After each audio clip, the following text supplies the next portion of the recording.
Hey everybody, it's Daniel here from Inforvest. Hope you're all doing well.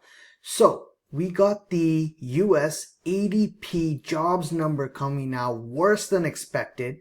We got the numbers at negative 33,000, which we haven't seen in some time, versus the expectation of 90 plus 99,000 that were supposed to be added in terms of jobs. But we got negative. So, what does this mean? Well, first things first, just to note, is that the ADP number is not 100%, not that reliable.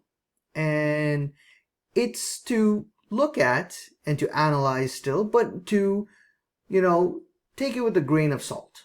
And what traders are really going to look forward for, and the president and many market participants, is they're going to look out for tomorrow's report, the non-farm payrolls report. You're going to get the unemployment rate number and all of this. And many times we've seen the ADP report come in quite opposite from the non-farm payrolls report that comes out from the government. Now, there's also things to be said about the non-farm payrolls report that's not perfect, tends to double count jobs, etc., right? But what matters here is the trend, right, of what we're seeing and the news flow and kind of the direction and of what companies are feeling and what they're expecting, which we're seeing with many tech companies lay off workers for quite some time since post-COVID. So let's go over the ADP report real quick here, and we'll talk about a few more things. So here we are at the US ADP report. We see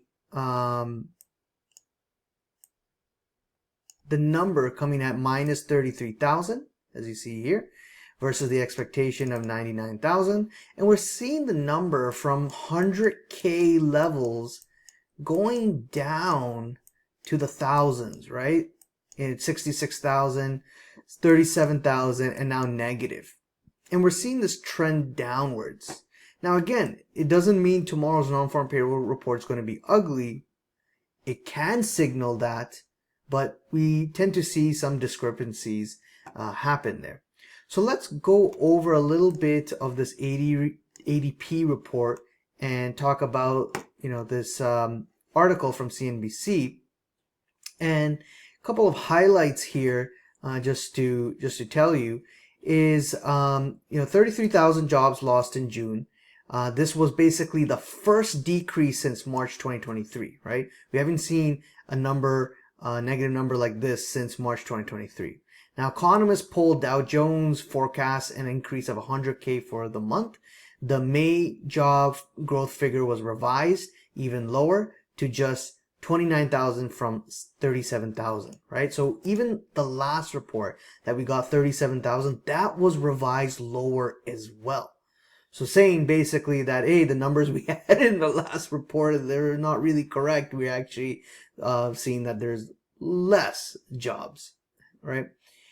It says, ADP basically comments here, though layoffs continue to be rare, hesitancy to hire and the reluctance to replace departing workers led to job losses last month, right? So yes, hiring is basically on a standstill here. And, you're not getting massive layoffs, right? You're getting some cuts, some trimming that's happening, but there is a standstill in the market, in the job market, because companies are assessing a couple of things. They're assessing the economy, growth, tariffs, interest rates, inflation, right? And also, let's put AI in all of this, where you're seeing a lot of these tech companies, they're not saying it, but you're seeing that a lot of them are utilizing AI and finding out that they can, do certain jobs with AI, and they don't need to hire and spend so much money in that, right? We heard that from IBM and Salesforce talking about how useful AI was. I think, I don't remember exactly, but I think it was Salesforce that said a large component of their basically the hiring that they did for tech jobs, the software engineers and whatnot, a lot of them are being replaced right now currently with AI. And they're finding that AI can do many of the things that the software engineers have been doing, and they can replace it at a cheaper cost. So which basically tells you that, you're seeing Microsoft and these companies go up in value and price as they're laying off and trimming workers.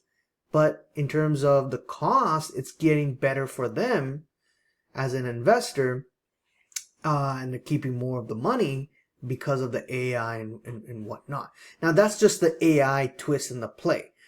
Now, what's also here in all this mess is also the growth story, the demand story, right? The fear of tariffs, inflation, and the fact that rates, have been high for some time, even though, yes, we did get some rate cuts, but they're still relatively high when you compare to during COVID era, right?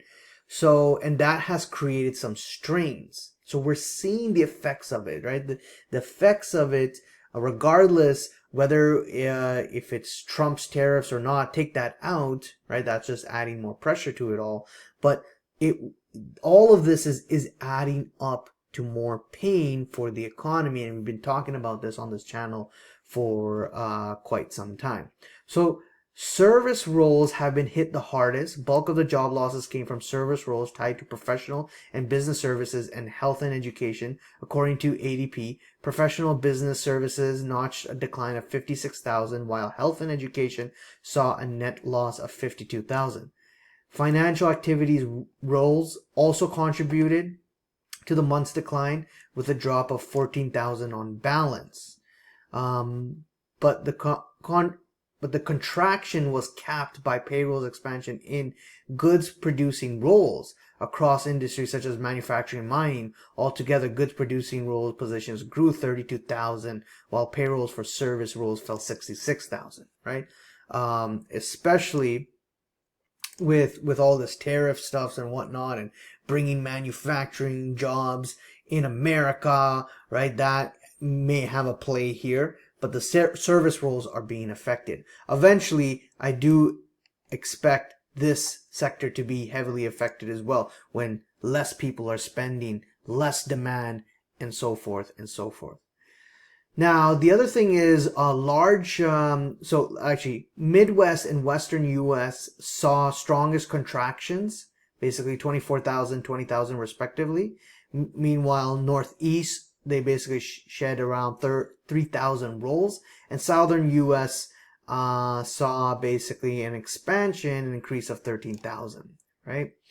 And in terms of big versus small companies, you saw big businesses that have 500 plus employees, more than 500 plus employees, saw biggest payroll growth in the month, increase of 30,000. And the small ones, like 20 employees or less, accounted for 29,000 lost roles on net, right? So again, right, we're seeing the contraction here in ADP, seeing it, the decline happen. We're gonna get non-farm payrolls report, and also let's add this other article here. Microsoft, right, announced today, this morning, 9,000 employees being cut from their role, right? And the move will affect less than 4,000 of its global workforce across different teams, geographies, and levels of experience. This announcement comes the second day of Microsoft 2026 fiscal year. And basically, their comments were, we continue to implement organizational changes necessary to best the company and the teams in success in a dynamic marketplace, right? All BS. It's just what they're saying is AI and growth, AI and growth, AI and growth. And hey, look, Microsoft is continuing to move up higher, and they're cutting the cost, cutting the cost, and cutting the cost. Now, Microsoft, just like many other companies out there, have been laying off workers for some time, right? In January, they basically cut less than 1%. and also they slashed 6,000 jobs in May and at least 300 more in June. And in 2023, let's not forget, they also laid off 10,000 employees. And other companies saw the same thing as well, right? Autodesk, CrowdStrike, Chegg, other software providers also slimmed down in 2025, right? So you're seeing this happen, right? You're seeing this happening. We're seeing also Amazon do the same thing as well. Now, when you look at what's very interesting is when you look at Polymarket, couple of predictions from Polymarket, the recession basically fell from 60% chance down to now 26% chance as the markets grind up. It'll be interesting to see how this number changes with tomorrow's non-farm payrolls report. What's also really interesting is this number here, saying that tomorrow's June jobs report is less likely to print a negative report, even though ADP printed a negative report saying 7% chance. And then also what's very interesting is that there's prediction that the rate cut in July, there's a 79%, basically, I shouldn't say chance, but if I said the word chance, ignore that. What I'm saying is 79% a probability, or people are betting on that there's no change. So 79% of the votes are going to no change in July for the Fed, and 20% for 25 basis point decrease. 2%, ignore that, and